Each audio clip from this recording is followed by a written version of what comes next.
இருப்பென வாழ்ந்த வாழ்க்கையை மாற்றி சிறப்பாய் வாழ வைத்தவரே. புலிகரை நோக்கி புறப்படுவோம், நம் கருப்பனின் அருளை தினம் பெறுவோம்.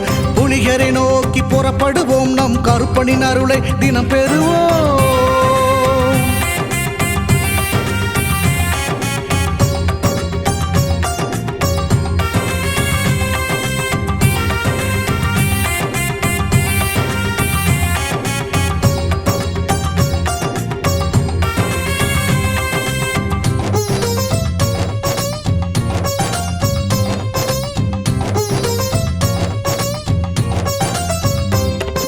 தங்கமும் வைரமுமாய் வீட்டில் தங்கிடும் என்றே ஆசையும் அவர் தந்தார்.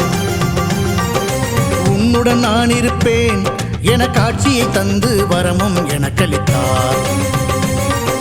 புதுவித வாழ்க்கையை அள்ளித் தந்து புறப்படு என்னுடன் என்று சொன்னார். பரம்பொருள் யார் என உணர வைத்து என் பரம்பரையை அவர் காத்து நின்றார். எந்த திசையிலும்